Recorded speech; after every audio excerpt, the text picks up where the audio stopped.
ನಾಲ್ಕು ಟೈಮು 12 ಗಂಟೆ ಆಗ್ತಾ ಗೊತ್ತಾಯ್ತಲ್ಲಿ. ಇಲ್ಲಿ ನೋಡ್ರಿ ಇಂಡಿಯಾ ಸೋತವ್ರೆ ಮ್ಯಾಚ್ನ. ಫಿಫಾ ವರ್ಲ್ಡ್ ಕಪ್ ಬರೀ ಇನ್ನೊಂದು ಸ್ವಲ್ಪ ಹೊತ್ತಲ್ಲೇ ಸ್ಟಾರ್ಟ್ ಆಗುತ್ತೆ ಫೈನಲ್ಸು. ಸೊ ಇಲ್ಲಿ ಗೆದ್ದಿತ್ತು ಅಂದರೆ ನೋಡೋದಕ್ಕೆ ಒಳ್ಳೆ ಮಜಾ ಇರೋದು ಫಿಫಾ ವರ್ಲ್ಡ್ ಕಪ್ನ. ಕಾಲೆತ್ಕೊಬಿಟ್ರಲ್ಲ ಇಂಡಿಯಾದವರು. ಯಪ್ಪ ಏನು ಮ್ಯಾಚ್ ಇತ್ತು ಗುರು ಇವತ್ತು. ಮೋಸ್ಟ್ ನಂಬರ್ ಆಫ್ ವ್ಯೂಸ್ ಬಂದಂಥ ಮ್ಯಾಚ್ ಇವತ್ತು. ಜಿಯೋ ಹಾಟ್ಸ್ಟಾರಲ್ಲಿ ಆಲ್ಮೋಸ್ಟ್ 30 ಕೋಟಿ ಜನ ನೋಡಿದ್ದಾರೆ ಗುರು. ODI ಮ್ಯಾಚ್ನ 30 ಕೋಟಿ ಜನ ನೋಡಿ. ಲಾಸ್ಟ್ 2 ಮ್ಯಾಚು ಅಷ್ಟು ಜನ ನೋಡೇ ಇಲ್ಲ ಅಲ್ಲಿ. ಅಷ್ಟು ಜನ ಹತ್ರನೂ ಕೂಡ ನೋಡಿಲ್ಲ ಅಲ್ಲ. ಆಲ್ಮೋಸ್ಟ್ ಎಷ್ಟು ಬರ್ತಿದ್ದು 20 ಕೋಟಿ ರೇಂಜಿಗೆ ಬರ್ತಾಯಿತ್ತು. ಇವತ್ತು 30 ಕೋಟಿ ಜನ ನೋಡಿದ್ರೆ. ಯಾಕಂದರೆ ಮ್ಯಾಚ್ ಅಷ್ಟು ಇಂಟ್ರೆಸ್ಟಿಂಗ್ ಆಗಿತ್ತು. ಮ್ಯಾಚ್ ಅಷ್ಟು ಮಜಾ ಕೊಡೋ ಥರ ಇತ್ತು ಇವತ್ತು. ಆಲ್ಮೋಸ್ಟ್ ಚೇಸ್ ಡೌನ್ ಆಗೇ ಬಿಡ್ತು. ದಾಖಲೆ ಬರದೇ ಬಿಟ್ರು. ಹಿಸ್ಟ್ರಿ ಬರದೇ ಬಿಟ್ರು ಕ್ರಿಕೆಟ್ನ ಕಾಶಿಯಲ್ಲಿ ಲಾರ್ಡ್ಸಲ್ಲಿ ಅಂತ ಅನ್ಕೊಳ್ಳುವಂಥ ಟೈಮಲ್ಲಿ. ಹೌದು ಇವತ್ತು ಇತಿಹಾಸ ಎಲ್ಲ ಬರೆದ್ರೆ ಇಂಡಿಯನ್ ಟೀಮ್ ಅವರು. ರೋಹಿತ್ ಶರ್ಮಾ ಇತಿಹಾಸ ಬರ್ತಾರೆ. ಏನೇನೋ ರೆಕಾರ್ಡ್ಸ್ಗಳೆಲ್ಲ ಕ್ರಿಯೇಟ್ ಆಗಿದ್ದಾವೆ, ಇಲ್ಲ ಅಂತಲ್ಲ.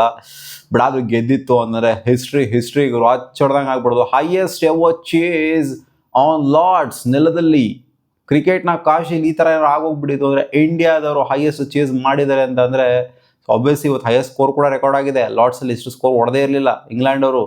ಸೊ ಆ ರೆಕಾರ್ಡು ಕೂಡ ಆಗಿದೆ. ಇದೇನೋ ಚೇಸ್ ಡೌನ್ ಆಗೋಗ್ಬಿಟ್ಟಿತ್ತು ಅಂದರೆ ಇತಿಹಾಸ ಪುಟಗಳ ಹೆಸರು ಸೇರ್ಕೋಗ್ಬಿಡ್ತಿತ್ತು. ಮುಂದೆ ಮಾಡ್ತಿಲ್ಲ ಗೊತ್ತಿಲ್ಲ. ಒಟ್ಟಲ್ಲಿ ಇವತ್ತು ಎಲ್ಲ ಚಾನ್ಸ್ ಇತ್ತು, ಎಲ್ಲ ಅಬಿಲಿಟಿ ಇತ್ತು. ಉಣ್ಕೊಂಡು ಹೋಗ್ಬಿಟ್ಟು ಮಗ. ನಮಗೆ ಎಲ್ಲಿ ಗೊತ್ತಾ ಹೊಡೆತಾ ಬಿದ್ದಿದ್ದು? ಅದು ಜಾಸ್ ಬಟ್ಲರಿಂದ ಅವರು ಹೊಡೆತಾ ಬಿದ್ದಿದ್ದು. ಜಾಸ್ ಬಟ್ಲರಿಂದ ಹೊಡೆತಾ ಬೀಳೋದು ಅನ್ನೋದಕ್ಕಿಂತ ಪ್ರಸಿದ್ಧ ಕೃಷ್ಣ ಓಡಿಸ್ಕೊಂಡಿದ್ದು, ಆಮೇಲೆ ಪ್ರಿನ್ಸ್ ಯಾದವ್ ಓಡಿಸ್ಕೊಂಡಿದ್ದು, ಗುರ್ನೂರ್ ಓಡಿಸ್ಕೊಂಡಿದ್ದು ಲಾಸ್ಟ್ 3 ಓವರಲ್ಲಿ. ಲಾಸ್ಟ್ 5 ಓವರಲ್ಲಿ 82 ರನ್ ಹೊಡೆದವ್ರು ಗುರು. ಲಾಸ್ಟ್ 5 ಓವರ್ ಚಿಂದಿ ಉಡಾಯಿಸಿ ಇಟ್ಬಿಟ್ರು ಇಂಡಿಯನ್ ಬೌಲರ್ಸ್ಗಳನ್ನ. ಯಪ್ಪ ಏನು ಆಡಿದ್ದು ಇಂಗ್ಲೆಂಡ್ ಬ್ಯಾಟರ್ಸ್ಗಳು. ನಾವು ಗೇಮಲ್ಲೇ ಇದ್ವಿ ಗುರು. ನಮಗೆ ಎಲ್ಲಿ ಗೊತ್ತಾ ಹೊಡೆದಾ ಬಿದ್ದಿದ್ದು ಬ್ಯಾಟಿಂಗಲ್ಲಿ. ನಮಗೆ ರನ್ಸ್ ಎಲ್ಲಿ ಬಂದಿಲ್ಲ ಅಂದರೆ ಡೆತ್ ಓವರ್ಸಲ್ಲಿ ರನ್ಸ್ ಬಂದಿಲ್ಲ ನಮಗೆ. ನಾವು ರನ್ಸಲ್ಲಿ ಅಹೈಡೇ ಇದ್ವಿ. 45 ಓವರ್ ಆದರೂ ಕೂಡ ನಾವು ಅಹೈಡೇ ಇದ್ವಿ ಅವ್ರಿಗಿಂತ. ಅಲ್ಲಿ ನಾವು ಒಂದು 5 ಹತ್ರ ಅಹೈಡೇನೇ ಇದ್ವಿ. ನಮಗೆ ರನ್ಸ್ ಬಂದಿದ್ದಲ್ಲಿ ನಮಗೆ ರನ್ಸ್ ಬರ್ದಿದ್ದಲ್ಲಿ ಲಾಸ್ಟ್ 3-4 ಓವರಲ್ಲಿ ರನ್ಸ್ನ ಚೆನ್ನಾಗಿ ಹೊಡೆದ್ರು ಅವರು. ನಾಯಿ ಹೊಡೆದಂಗೆ 23 ರನ್ನೆಲ್ಲ ಹೊಡೆದಾಕ್ಬಿಟ್ರು ಹಂಗೇನಲ್ಲಿ. ಆಲ್ಮೋಸ್ಟ್ ಎಷ್ಟು 48ನೇ ಓವರ್ 23 ರನ್ ಬರುತ್ತೆ, 49ನೇ ಓವರ್ 23 ರನ್ ಬರುತ್ತೆ ಅವರಿಗೆ. ಹುಚ್ಚನಾಗಿ ಹೊಡೆದಾಕ್ಬಿಡ್ತಾರೆ ನಮಗೆ ಇಂಡಿಯನ್ ಬೌಲರ್ಸ್ಗಳಿಗೆ. ಸೊ ನಮಗೆ ರನ್ಸ್ ಬರಲಿಲ್ಲ ಅಲ್ಲಿ. ನಾವು ರೇಸಲ್ಲೇ ಇದ್ವಿ. ನಾವು ಹೊಡೆದ ತಿಂದಿರೋದೇ ಅಲ್ಲಿ. ಲಾಸ್ಟ್ 5 ಓವರ್ಲೇ ಹೊಡೆದ ತಿಂದಿರೋದು ಬೌಲಿಂಗಲ್ಲಿ. ಆ್ಯಂಡ್ ಬ್ಯಾಟಿಂಗ್ ವಿಚಾರಕ್ಕೆ ಬಂತು ಅಂದರೆ ಸ್ಯಾಮ್ ಕರನ್ ಏನು ಗುರು ನೀನೇ ಕಾಸ್ಟ್ಲಿಯಲ್ಲಿ 75 ರನ್ ಹೊಡಿಸ್ಕೊಂಡಿರೋದು. ಅದ್ರಲ್ಲಿ 4 ವಿಕೆಟ್ ಬೇರೆ ಎತ್ತಿರೋದು. ಸೊ ಇಂಡಿಯನ್ ಬೌಲರ್ಸ್ಗಳು ಹೆವಿ ಕಾಸ್ಟ್ಲಿ ಆದರೂ ಗುರು ಇವತ್ತು. ಸಿಂಪಲ್ ಆಗಿ ಹೇಳ್ಬೇಕು, ಎಲ್ಲ ಬೌಲರ್ಸ್ಗಳು ಕಾಸ್ಟ್ಲಿ ಆಗಿದ್ರೆ ಅಕ್ಷರ್ ಪಟೇಲೇ ಪಿಕ್ ಆಫ್ ದ ಬೌಲರ್ ಅಂತ ಹೇಳಬೇಕು. ಪ್ರಸಿದ್ಧ ಕೃಷ್ಣ 2 ಓವರ್ ಮೇಡಿನ್ ಹಾಕೋದನ್ನು ಕೂಡ ಹೊಡೆಸ್ಕೊಂಡಿರೋದು ನೋಡಿ. ಆಲ್ಮೋಸ್ಟ್ ಅವರು ಕೂಡ ಕ್ಲೋಸ್ ಟು 70 ರನ್ಸ್ನ ಹೊಡೆಸ್ಕೊಂಡಿದ್ದಾರೆ 2 ಓವರ್ ಮೇಡಿನ್ ಹಾಕೋದನ್ನು ಕೂಡ. ಸೊ ಬುಮ್ರಾ ಎಲ್ದಿರೋದು ಎಫೆಕ್ಟ್ ಆಗಿದೆ, ಹಾರ್ದಿಕ್ ಪಾಂಡ್ಯ ಎಲ್ದಿರೋದು ಎಫೆಕ್ಟ್ ಆಗಿದೆ ಇವತ್ತಿನ ಮ್ಯಾಚಲ್ಲಿ. ಸೊ ಅವರಿಲ್ಲ ಇವರಿಲ್ಲ ಅಂತ ರೀಸನ್ಸ್ ಕೊಡೋದಕ್ಕಿಂತ ಹೌದು ಬುಮ್ರಾ ಸ್ವಲ್ಪ ನಿಗಲಿತ್ತು, ಅದಕ್ಕೋಸ್ಕರ ಆಡೋದಕ್ಕೆ ಆಗಿಲ್ಲ ಇವತ್ತು. ಇದನ್ನೆಲ್ಲ ಏನು ಕೂಡ ಆಗಿಲ್ಲ. ಇಂಡಿಯನ್ ಟೀಮ್ ಮಾಡಿರೋದು ಅಲ್ಟಿಮೇಟ್ಲಿ ಇಲ್ಲಿ. ಸೊ ಟಾಸ್ ಗೆಲ್ತಾರೆ ಇಂಗ್ಲೆಂಡ್ ಅವರು. ನಾನು ಹೇಳಿದ್ದೆ ಇವತ್ತು ಪ್ರಿವ್ಯೂಲಿ, ಇಂಗ್ಲೆಂಡ್ ಅವರು ಟಾಸ್ ಗೆಲ್ದೋ ಬೌಲಿಂಗ್ ಅಲ್ಲ ಬ್ಯಾಟಿಂಗ್ ಆಯ್ಕೆ ಮಾಡ್ಕೊಳ್ಳೋ ಚಾನ್ಸ್ ಇದೆ. ಇಂಡಿಯಾ ಟಾಸ್ ಗೆಲ್ದೋ ಬೌಲಿಂಗ್ ಮಾಡಿದ್ರೆ ಪಕ್ಕ ಅಂತ. ಸೊ ಅದೇ ಥರನೇ ಸಿಕ್ಕಿದ್ದು ಟಾಸು. ಅವ್ರು ಬ್ಯಾಟಿಂಗ್ ಆಯ್ಕೆ ಮಾಡಿಕೊಂಡ್ರು. ಆ್ಯಂಡ್ ಲಾರ್ಡ್ಸಲ್ಲಿ ಈ ಥರ ಎಲ್ಲ ಆಗುತ್ತೆ ಅಂತ ಅನ್ಕೊಂಡಿರಲಿಲ್ಲ ಗುರು. ಲಾರ್ಡ್ಸಲ್ಲಿ ಈ ರೇಂಜಿಗೆ ಸ್ಕೋರ್ ಬರುತ್ತೆ ಅಂತ ಅನ್ಕೊಂಡಿಲ್ಲ. 300 ಓಕೆ, ಬಟ್ 380+ ಎಲ್ಲ ಈ ರೇಂಜ್ಗೆಲ್ಲ ಹೋಗುತ್ತೆ ಅಂತ ಅನ್ಕೊಂಡಿರಲಿಲ್ಲ ನಾನು. ಈ ರೇಂಜಿಗೆ ಕೂಸ್ಕೊಂಡ್ಬಿಟ್ಟು ಹೋಗ್ತಾರೆ ನಮ್ಮ ಇಂಡಿಯನ್ ಬೌಲರ್ಸ್ಗಳು. ಆ್ಯಕ್ಚುಲಿ ಗೇಮಲ್ಲೇ ಇದ್ರು, ಸಖತ್ತಾಗೇನೆ ಆಡ್ತಾ ಇದ್ರು. ಏನಲ್ಲೇನು ಡುಬಾಕ್ತಾರೆ ಏನು ಬೌಲಿಂಗ್ ಮಾಡಿಲ್ಲ. ಫಸ್ಟ್ 10 ಓವರ್ ಚೆನ್ನಾಗೇ ಬೌಲಿಂಗ್ ಮಾಡಿದ್ರು. ಅಂದರೆ ರನ್ಸ್ ಅಷ್ಟೇನಾಗಿ ಹೆವಿಯಾಗಿ ಕೊಟ್ಟಿರಲಿಲ್ಲ. 100 ರನ್ ಹೊಡಿಸ್ಕೊಂಡಿರಲ್ಲ ಫಸ್ಟ್ 10 ಓವರಲ್ಲಿ. ಸೊ ಓಕೆ, ಒಂದು ಲಿಮಿಟೆಡ್ ಆಗಿ ಇತ್ತು. 150+ ರನ್ಸ್ ಇತ್ತು. ವಿಕೆಟ್ಸ್ ಬಿದ್ದಿರಲಿಲ್ಲ ಅಷ್ಟೇ. ಹೌದು ನೋಡಿ, ಯಾವ ಆಪೋರ್ಚುನಿಟಿ ಕ್ರಿಯೇಟೇ ಆಗಲಿಲ್ಲ ಅಲ್ಲಿ. ವಿಕೆಟ್ಸ್ ಬೀಳೋ ಥರ ಚಾನ್ಸೇ ಕ್ರಿಯೇಟ್ ಆಗಿಲ್ಲ. ಬೆನ್ ಡಕೆಟ್ದಾಗಿರಲಿ, ಜೇಕಬ್ ಬೆಥೆಲ್ದಾಗಿರಲಿ, ಏನು ಚಿನ್ನ ಅಂತ ಏನು ಬಂಗಾರ ಅಂತ ಬ್ಯಾಟಿಂಗ್ ಆಡಿದ್ದು ಗುರು ಇಬ್ಬರು ಸೇರಿಕೊಂಡು. 192 ರನ್ನ ಹಿಸ್ಟಾರಿಕ್ ಪಾರ್ಟ್ನರ್ಶಿಪ್ಪು. ಇವ್ರಿಗೆ ಜಮಾನೇ ಆಗೋಗಿತ್ತು. 100 ರನ್ ಪಾರ್ಟ್ನರ್ಶಿಪ್ ಅಂದೇ ಇಂಗ್ಲೆಂಡ್ ಜಮಾನೇ ಆಗೋಗ್ಬಿಟ್ಟಿತ್ತು. ಸೊ 100 ರನ್ ಪಾರ್ಟ್ನರ್ಶಿಪ್ ಬರೋದಲ್ಲ ಅಂತ 192 ರನ್ ಪಾರ್ಟ್ನರ್ಶಿಪ್ಪು. ಇಂಡಿಯಾ ವಿರುದ್ಧ ಅತಿ ದೊಡ್ಡ ಪಾರ್ಟ್ನರ್ಶಿಪ್ ಇದು. ಇಂಗ್ಲೆಂಡ್ನ ಬ್ಯಾಟರ್ಸಿಂದ ಓಪನಿಂಗ್ ಸ್ಲಾಟ್ ಮಾತ್ರ ಅಲ್ಲ, ಯಾವುದೇ ಬ್ಯಾಟರಿಂದ ಇಂಡಿಯಾ ವಿರುದ್ಧ ಅತಿ ದೊಡ್ಡ ಪಾರ್ಟ್ನರ್ಶಿಪ್ಪು ರೆಕಾರ್ಡ್ ಮಾಡಿದ್ದಾರೆ. ಇದು ದಾಖಲೆ. 192 ರನ್. ಜೇಕಬ್ ಬೆಥೆಲ್ ಜೊತೆಗೆ ಇವ್ರ ಹೆಸರು ಬರುತ್ತೆ ಇವಾಗ, ಬೆನ್ ಡಕೆಟ್ ಅವರ ಹೆಸರು. ಸೊ ಏನಪ್ಪ ಆಡಿದ್ದು ಬೆನ್ ಡಕೆಟ್ ಅವರು, ಸಖತ್ತಾಗಿ ಆಡಿದ್ರು ಅಂತ ಹೇಳ್ಬೇಕು ಮಗ. ಇವ್ರದ್ದು ಇನ್ಫ್ಯಾಕ್ಟ್ ಸೆಂಚುರಿ ಹೊಡಿಬೇಕಾಗಿತ್ತು ಜೇಕಬ್ ಬೆಥೆಲ್. ಅವರೇ ಫಸ್ಟ್ ಔಟ್ ಆಗಿದ್ದು. ಅದೇ ಥರ ಔಟ್ ಆಗಬೇಕಾಗಿತ್ತು, ಹೊಡೆದ್ಬಿಟ್ಟೇ ಔಟ್ ಆಗಬೇಕಾಗಿತ್ತು. ಇನ್ನೇನು ಜೆನ್ಯೂನ್ ವಿಕೆಟ್ ಟೇಕರ್ ಥರ ಡೆಲಿವರಿಗಳಂತೂ ಆಗ್ತಾ ಇರಲಿಲ್ಲ. ಆ್ಯಂಡ್ ಬೀಳ್ತಾನೂ ಇರಲಿಲ್ಲ ವಿಕೆಟು. ಇವರೇ ಹೊಡೆಯಕ್ಕೆ ಹೋಗ್ಬಿಟ್ಟು ಔಟ್ ಆಗಬೇಕಾಗಿತ್ತು. ಇವರೇ ಸಿಕ್ಸ್ ಹೊಡೆಯಕ್ಕೆ ಹೋಗ್ಬಿಟ್ಟು ಔಟ್ ಆಗಬೇಕಾಗಿತ್ತು ಅಷ್ಟೇ. ಅದನ್ನೇ ಮಾಡಿದ್ದಲ್ಲಿ ಜೇಕಬ್ ಬೆಥೆಲ್. 6 ಹೊಡೆದಿಗೆ ಅಂತ ಹೋಗಿದ್ರು, ಸೀದಾ ಬೌಂಡ್ರಿನಲ್ಲಿ ಕ್ಯಾಚ್ ಕೊಟ್ಬಿಟ್ಟು ಔಟ್ ಆಗಿದ್ದು. ಒಳ್ಳೆ ಪುಲ್ ಶಾಟ್ನ ಹೊಡೆದಿರು ಮಾತ್ರ. ಸೀದಾ ಹೋಗಿದ್ದು ಫೀಲ್ಡರ್ ಹತ್ರ. ಪ್ರಸಿದ್ಧ ಕೃಷ್ಣಂಗೆ ಒಂದು ವಿಕೆಟು. 18-4 ಹೊಡೆದಿರೋದು ಬೆನ್ ಡಕೆಟ್ ಅವರು. 6 ಅಷ್ಟೇನು ಹೊಡೆದಿಲ್ಲ, ಬಟ್ 18-4 ಹೊಡೆದಿರೋದು. ಆ್ಯಂಡ್ ಔಟ್ ಆಗಿದ್ದ ರೀತಿನೂ ಕೂಡ ನೋಡಿ ಯಾವ ಥರ ಆಯಿತು ಅಂತ. ಅಟ್ಯಾಕ್ ಮಾಡೋಕೆ ಹೋಗ್ಬಿಟ್ಟು ಔಟ್ ಆಗಿದ್ದು ಪ್ರಿನ್ಸ್ ಯಾದವ್ ಅವ್ರಿಗೆ. ಸೀದಾ ಹೊಡೆದ್ಬಿಟ್ಟು ಔಟ್ ಆಗ್ತಾರೆ, ಕಾಟನ್ ಬೋಲ್ಡ್ ಆಗ್ತಾರೆ. ಹಾಂ KL ರಾಹುಲ್ ಒಂದು ಕ್ಯಾಚ್ನ ಕೂಡ ಮಿಸ್ ಮಾಡ್ತಾರೆ. ಅಂತ ಹೆವಿ ಮಾಡಿದ ಕಾಸ್ಟ್ ಏನಾಗಲಿಲ್ಲ, 140+ಗೆ ಔಟ್ ಆದರು. ಬಟ್ ಆದರೂ 140 ಹೊಡೆಯೋದು ಲಾರ್ಡ್ ಸ್ಟೇಡಿಯಮಲ್ಲಿ, ಐಕಾನಿಕ್ ಸ್ಟೇಡಿಯಮಲ್ಲಿ ಸುಮ್ಮನೆ ಮಾತಾಗೋರು. ಎಷ್ಟೋ ಲೆಜೆಂಡ್ರಿ ಪ್ಲೇಯರ್ಗಳಿಗೆ ಲಾರ್ಡ್ ಸ್ಟೇಡಿಯಮಲ್ಲಿ ನೋಡಿ, ವಿರಾಟ್ ಕೊಹ್ಲಿಗೇನೆ ಇಲ್ಲ ಸೆಂಚುರಿಯಲ್ಲಿ ODIs ಅಂತ ಬಂದಾಗ, ಲೆಜೆಂಡ್ರಿ ಪ್ಲೇಯರ್ಗೇನೆ ಇಲ್ಲ ಅಲ್ಲಿ ಸೆಂಚುರಿ. ಎಷ್ಟೋ ಜನಗಳಿಗೆ ಸೆಂಚುರಿ ಬಂದಿಲ್ಲ. ಅದನ್ನು ಬೆಂಡಕೆಟ್ ಮಾಡಿ ತೋರಿಸಿದ್ರೆ, ರೋಹಿತ್ ಶರ್ಮಾ ಮಾಡಿ ತೋರಿಸಿದ್ರೆ ಇವತ್ತು ಒಂಥರ ಹಚ್ಚೊಡ್ಬಿಡುತ್ತೆ ಹಂಗೆ ಲಾರ್ಡ್ಸ್ನ ಬೋರ್ಡಲ್ಲಿ ಇವ್ರ ಹೆಸರು ಸೆಂಚುರಿ ಹೊಡೆದವ್ರೇ ಅಂತ ಹಚ್ಚೊಡ್ಬಿಡುತ್ತೆ ಹಂಗೆ ಅಲ್ಲಿ ಬರೀತಾರೆ ಲಾರ್ಡ್ ಸ್ಟೇಡಿಯಮಲ್ಲಿ, ಗೊತ್ತಿರೋ ಹಾಗೆ ನಿಮಗೆ. ಸೊ ಏನೇ ಬರೆದ್ರು ಇವತ್ತು ಇಂಡಿಯಾ ಪರವಾಗಿ ರಿಸಲ್ಟ್ ಬಂದಿಲ್ಲ. ಬಟ್ ಆದರೂ ರೋಹಿತ್ ಶರ್ಮಾ ಬಾಡ್ ಈಸ್ ರಿಟೈರ್ಮೆಂಟ್.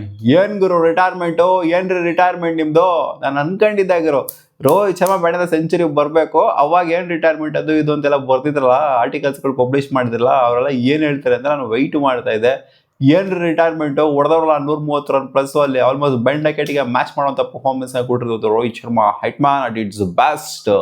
ರಿಟೈರ್ಮೆಂಟ್ ಕೊಡಬೇಕಾ ರೋಹಿತ್ ಶರ್ಮಾ? ಅದೇ ಗುರು ನೋಡಿ, ವಿರಾಟ್ ಕೊಹ್ಲಿ ಹೊಡೆದಿರೋಂಥ score almost 70+ runs, Rohit Sharma ಹೊಡೆದಿರೋದು ಆಲ್ಮೋಸ್ಟ್ 100 ರನ್ ಪಾರ್ಟ್ನರ್ಶಿಪ್ ಇವ್ರದ್ದು ಕೂಡ. ಸೊ ಇವ್ರು ಇಲ್ಲ ಅಂದರೆ ಹೆಂಗರು ಗೆಲ್ತೀರಾ ನೀವು? ಸೌತ್ ಆಫ್ರಿಕಾಗೆ ಹೋಗ್ಬಿಟ್ಟು ನೀವು ವರ್ಲ್ಡ್ ಕಪ್ನ ಖಂಡಿತ ಇಲ್ಲ, ಚಾನ್ಸೇ ಇಲ್ಲ ನೀವು ವರ್ಲ್ಡ್ ಕಪ್ನ ಗೆಲ್ಲೋದು. ನೋಡಿದ್ರಲ್ಲಪ್ಪ ಯಾವ ಥರ ಆಡಿದ್ರು ಅಂತ ಅಲ್ಲಿ. ಇಶಾನ್ ಕಿಶನ್ ಔಟ್ ಆಗಿದ್ದ ರೀತಿ, ಶ್ರೇಯಸ್ ಅಯ್ಯರ್ ಔಟ್, ಪ್ರೆಷರ್ ತೊಗೊಂಡ್ಬಿಟ್ರು, ಪಟ್ ಅನ್ನೋ ಉದ್ರಕೊಂಡು. KL ರಾಹುಲ್ ಔಟ್ ಆದ ರೀತಿ, ಅಂದರೆ ಅವ್ರು ಆಡಕ್ಕೆ ಬರಲ್ಲ ಅಂತ ಹೇಳ್ತಿಲ್ಲ, ಪ್ರೆಷರ್ ಬಂದ್ಬಿಟ್ಟಿದ್ರು. ಆಲ್ಮೋಸ್ಟ್ ಅವ್ರು ಬಂದಾಗಲೇ 15 ರನ್ ಬೇಕಾಗಿತ್ತು ಅಲ್ಲಿ. ಸ್ಕೋರಿಂಗ್ ರೇಟ್ ಜಾಸ್ತಿನೇ ಇತ್ತು, ಹೊಡಿಲೇಬೇಕಾದಂಥ ಒಂದು ಸ್ಟೇಜು, ಹೊಡಿಲೇಬೇಕಿತ್ತು. ಇನ್ನೇನಲ್ಲಿ ಶ್ರೇಯಸ್ ಅಯ್ಯರ್ ಬಂದಾಗಲೂ ಹೊಡಿಲೇಬೇಕಿತ್ತು. ಇವರು ಹಾರ್ದಿಕ್ ಪಾಂಡ್ಯ ಹಾಕೋದಲ್ಲಿ ಮೊದಲು ನಿಂತ್ಕೊಂಡಲ್ಲಿ ಏನೋ ಮಾತಾಡ್ತಿದ್ದೀನಿ. KL ರಾಹುಲ್ ಬಂದಾಗಲೂ ಹೊಡಿಬೇಕಾಗಿತ್ತು. Ishan Kishan for that matter ಅವ್ರು ಬಂದಾಗಲೂ ಕೂಡ ಹೊಡಿಬೇಕಾಗಿತ್ತು. ಸೊ ಇಶಾನ್ ಕಿಶನ್ಗಿಂತ KL ರಾಹುಲ್ನ ಅಪ್ದವ್ರು ಪ್ರಮೋಟ್ ಮಾಡ್ಬೋದಾಗಿತ್ತಾ ಅಂತ ಅನ್ಸೋದು ಒಂದು ಟೈಮು. ಬಟ್ ಇಲ್ಲ, ಲೆಫ್ಟ್ ಹ್ಯಾಂಡರ್ಸ್ ವಿರುದ್ಧ ಅಂದರೆ ಜೇಕೋಬ್ ಬದಲ್ ಬೌಲಿಂಗ್ ಆಗ್ತಿಲ್ಲ, ಸ್ಯಾಮ್ ಕರನ್ ಬೌಲಿಂಗ್ ಆಗ್ತಿಲ್ಲ, ಅವ್ರಿಗೆ ಅಟ್ಯಾಕ್ ಮಾಡೋದಕ್ಕೋಸ್ಕರ ಲೆಫ್ಟ್ ಹ್ಯಾಂಡ್ನ ಕಳಿಸಿದ್ರು. ಬಟ್ ಇಶಾನ್ ಕಿಶನ್ ಕೂಡ ಏನೂ ಮಾಡೋಕ್ಕಲ್ಲ. ಅವರು ಅಟ್ಯಾಕೇ ಮಾಡ್ತಿದ್ರು, ಏನೋ ಪಾಪ ಏನು ತೆಣ್ಕಾಳ್ಬಿಟ್ಟು ಏನೋ ಔಟ್ ಆಗಲಿಲ್ಲ. ಅವರು ಕೂಡ ಅಟ್ಯಾಕ್ ಹೊಡಿಯೋಕ್ಕೇ ಹೋಗ್ತಾ ಇದ್ರು ಅಲ್ಲಿ.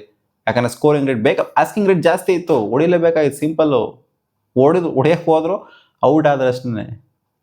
ನಾನು ಸೆಕೆಂಡ್ ಇನ್ನಿಂಗ್ಸ್ಗೆ ಹೋಗ್ಬಿಟ್ಟಿದ್ದೀನಿ ಸ್ಟ್ರೈಟ್ ಅವೇ. ಫಸ್ಟ್ ಇನ್ನಿಂಗ್ಸ್ ಬಗ್ಗೆ ಮಾತಾಡೋಣ. ಜೋ ರೂಟ್ ಏನಪ್ಪ ಆಡಿದ್ದು, 48 ಬಾಲಿಗೆ 70+ ರನ್ಸು, ಸಾಕಾದಾಗ ಆಡಿದ್ರು ಗುರು. ನಾನು ಜೋ ರೂಟ್ ಈ ರೇಂಜಿಗೆಲ್ಲ ಚಚ್ತಾರೆ ಅಂತ ಅನ್ಕೊಂಡಿರಲಿಲ್ಲ.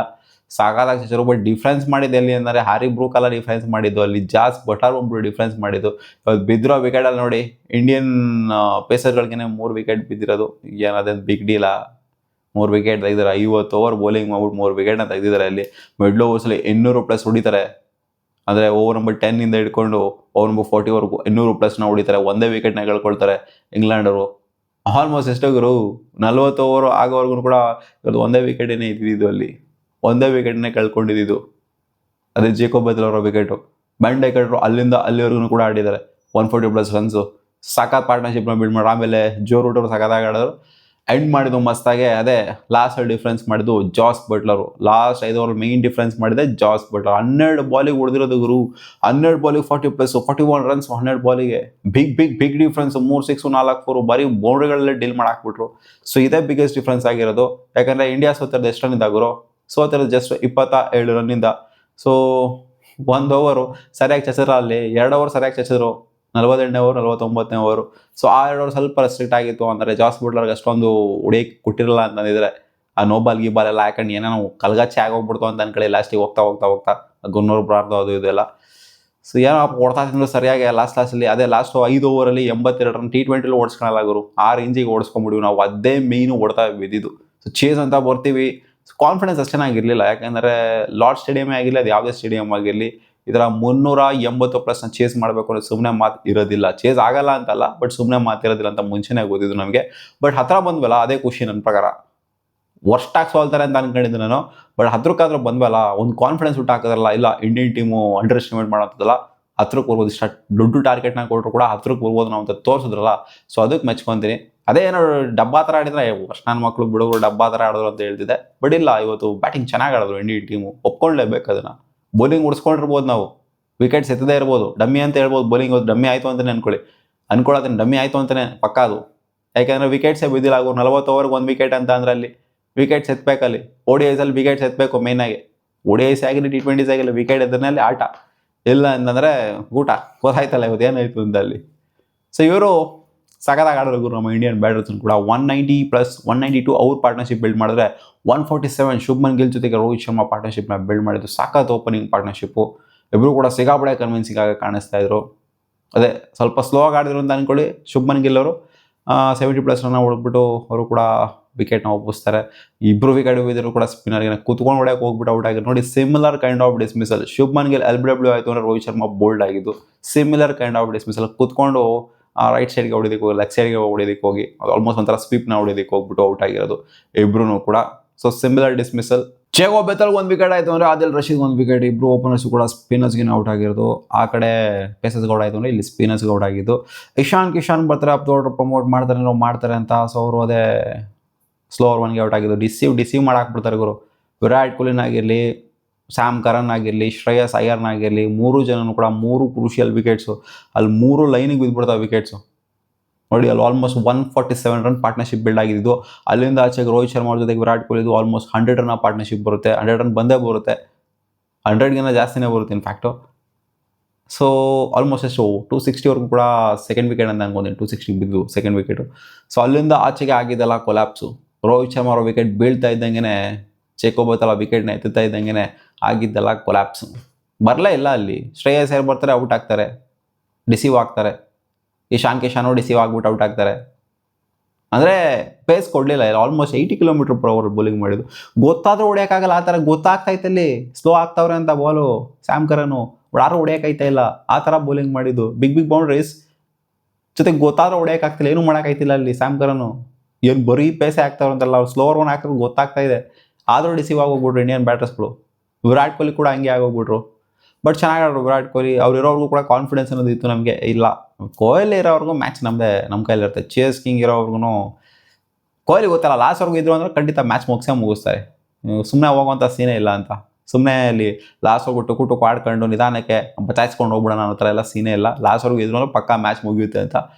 ಬಟ್ ಅನ್ಫಾರ್ಚುನೇಟ್ಲಿ ಗೊತ್ತಲ್ಲ, ಪ್ರೆಷರ್ ಸಿಕ್ಕಾಪಟ್ಟೆ ಬಿಲ್ಡ್ ಆಗಿತ್ತು. 15 ರನ್ಗಿಂತ ಜಾಸ್ತಿ ಆಸ್ಕಿಂಗ್ ರೇಟ್ ಹೋಯಿತು ಅಂತ ಅಂದಾಗ ಹೊಡಿಲೇಬೇಕಾದಂಥ ಅಂಥ ಬಾಲ್ ಆದರೂ, ಯಾವ ಬಾಲ್ ಆದರೂ ಹೊಡಿಲೇಬೇಕಲ್ಲಿ. KL ರಾಹುಲ್ ಬಂದಾಗಿನೇನೋ ಯಾವ ಬಾಲ್ ಹಾಕೋರು ಹೊಡಿಲೇಬೇಕು, ಯಾವ ಬಾಲ್ ಹಾಕೋರು ಏರಿಸಲೇಬೇಕು, 6 ಬೌಂಡ್ರೀಸಲ್ಲೇ ಡೀಲ್ ಮಾಡಬೇಕು ಅಷ್ಟೇ. ಆ ಥರ ಸಿಚುವೇಷನ್ಗೆ ಬಂದು ಕೂತ್ಕೊಂಡಿದ್ದು. ಅನ್ಫಾರ್ಚುನೇಟ್ಲಿ ನಮಗೆ ಲಾಸ್ಟಲ್ಲಿ ಡೆತ್ತಲ್ಲಿ ರನ್ಸ್ಗಳು ಬರಲಿಲ್ಲ. ಲಾಸ್ಟ್ 10 ಓವರ್ಲಿ ಎಷ್ಟು ಹೊಡಿದೀವಿ ಗುರು ನಾವು? 60+ ಆಲ್ಮೋಸ್ಟ್ ಕ್ಲೋಸ್ ಟು 70 ರನ್ಸ್ ಹೊಡಿದೀವಿ ಅಷ್ಟೇ. ಅವ್ರು ಹೊಡೆದ್ರೆ ಎಷ್ಟು 100 ರನ್ ದಾಟಿಸ್ಬಿಟ್ರು ಲಾಸ್ಟ್ 10 ಓವರಲ್ಲಿ. ಲಾಸ್ಟ್ 10 ಓವರ್ ಏನು, ಲಾಸ್ಟ್ 5 ಓವರ್ಲೇ ದಾಟಿಸ್ಬಿಟ್ರಲ್ಲ 82 ರನ್ನು. ಏನು ಹೇಳ್ತೀರಾಗರು? ಅದೇ ನಮಗೆ ಹೊಡ್ತಾ ಬಂದಿದ್ದು ಲಾಸ್ಟ್ 5 ಓವರಲ್ಲಿ. ಸೋತಿರೋದು 27 ರನ್ನಿಂದ. ಹೊಡ್ತಾ ಬಿರೋ ಲಾಸ್ಟ್ 5 ಓವರ್ಲಷ್ಟೇ. ಇಲ್ಲ ಅಂತಂದರೆ ಖಂಡಿತ ಇದು ಒಂದು 380 ಅಲ್ಲ 387 ಅಲ್ಲ, ಸಿಕ್ಕಾಪಟ್ಟೆ ಜಾಸ್ತಿ ಆಯಿತು ಈ ಒಂದು ವಿಕೆಟಲ್ಲಿ. ಸಖತ್ತಾಗಿ ಆಡಿದ್ರೆ ಅಂತ ಹೇಳ್ಬೇಕು ಇಂಗ್ಲೆಂಡ್ ಬ್ಯಾಟರ್ಸ್ಗಳು. ಎಸ್ಪೆಷಲಿ ಜಾಸ್ ಬಟ್ಲರ್ ಹೊಡೆದಂಥ ಏಟ್ಗಳ ಲಾಸ್ಟಲ್ಲಿ ಚಿಂದಿ ಉಡಾಯಿಸ್ಬಿಟ್ರು. ಸೊ ನಿಮ್ಗೆ ಅನಿಸ್ತಪ್ಪ ಇವತ್ತು ರೆಕಾರ್ಡ್ ಕ್ರಿಯೇಟ್ ಮಾಡೋದು ಇಂಗ್ಲೆಂಡ್ ಅವ್ರು? ನಾವು ಮಾಡ್ತೀವಿ ಅಂತ ಅಂದ್ಕೊಂಡಿದ್ವಿ ಚೇಸ್ ಮಾಡಿಬಿಟ್ಟು. ಬಟ್ ಯಾರು ರೆಕಾರ್ಡ್ ಆಗಿದೆ ರೋಹಿತ್ ಶರ್ಮಾ ಅವರ ಹೆಸರಲ್ಲಿ. ಇಂಡಿಯಾ ಪರವಾಗಿ ಮೊದಲನೇ ಬ್ಯಾಟರ್ ಆಗ್ತಾರೆ ಲಾರ್ಡ್ ಸ್ಟೇಡಿಯಮಲ್ಲಿ ಸೆಂಚುರಿನ ಹೊಡೆಯೋದಕ್ಕೆ. ಆ್ಯಂಡ್ ಇಂಡಿಯಾದ ಓಲ್ಡೆಸ್ಟ್ ODI ಪ್ಲೇಯರ್ ಆಗ್ತಾರೆ ಸೆಂಚುರಿನ ಹೊಡೆಯೋದಕ್ಕೆ ರೋಹಿತ್ ಶರ್ಮಾ ಅವರು. ಸೊ ಇನ್ನೂ ಏನೇನೋ ರೆಕಾರ್ಡ್ಗಳು ಇಂಟ್ರೆಸ್ಟಿಂಗ್ ಆಗಿ ಕ್ರಿಯೇಟ್ ಆಗಿದೆ. ಬಟ್ ಅನ್ಫಾರ್ಚುನೇಟ್ಲಿ ಇಂಡಿಯಾ ಇವತ್ತು ವಿನ್ನಿಂಗ್ ಸೈಟಲ್ಲಿ ಇರಲಿಲ್ಲ, ವಿನ್ನಿಂಗ್ ನೋಟಲ್ಲಿ ಇರಲಿಲ್ಲ. ಸೊ ಇಂಗ್ಲೆಂಡ್ ಅವರು ಮತ್ತೆ ಪ್ರೂವ್ ಮಾಡಿ ತೋರಿಸಿದ್ದಾರೆ ಏನಕ್ಕೆ ಅವರು ವೈಟ್ ಬಾಲ್ ಫಾರ್ಮೆಟಲ್ಲಿ ಅವರ ನೆಲದಲ್ಲಿ ಬೆಸ್ಟ್ ಅಂತ. ಯಾಕಂದರೆ T20 ಕೂಡ ವೈಟ್ ವಾಶ್ ಮಾಡಿದ್ರು. ಇಲ್ಲಿ ಫಸ್ಟ್ ಮ್ಯಾಚ್ ನಾವು ಗೆಲ್ತಾ ಇದ್ದಂಗೆ ಇಲ್ಲ ನಜ್ಜಿ ಪಕ್ಕ ಹೊಡಿತೀವಿ ಸೀರೀಸ್ನ ಅಂತ ಅಂದ್ಕೊಂಡ್ವಿ. ಬಟ್ ಬ್ಯಾಕ್ ಟು ಬ್ಯಾಕ್ ಹೊಡೆದ್ಬಿಟ್ಟು ನಮಗೆ ತೋರಿಸಿದರೆ ಈ ಸೈಡು ಸಿಕ್ಕಾಪಟ್ಟೆ ಡೇಂಜರಸ್ ಆಗಿದೆ. ಹ್ಯಾರಿ ಬ್ರೂಕ್ನ ಕ್ಯಾಪ್ಟನ್ಸಿ ಇರುವಂಥ ಸೈಡು. ಮುಂಚೆ ಥರ ಎಲ್ಲ ಇಂಗ್ಲೆಂಡ್ ಟೀಮು ನಾವು ಜಗತ್ತಿಗೆ ಸಾರ್ಕೊಂಡು ಹೇಳ್ತಾ ಇದ್ದೀವಿ ಟಾಪ್ ಟೀಮ್ ನಾವು ಅಂತ ತೋರಿಸಿದೆ ಇಂಡಿಯನ್ ಟೀಮಿಗೆ ಹೊಡೆದ್ಬಿಟ್ಟು. ನಿಮ್ಗೆ ಏನಿಸಿದೆ ಕಾಮೆಂಟ್ ಸೆಕ್ಷನಲ್ಲಿ ಹಾಕಪ್ಪ.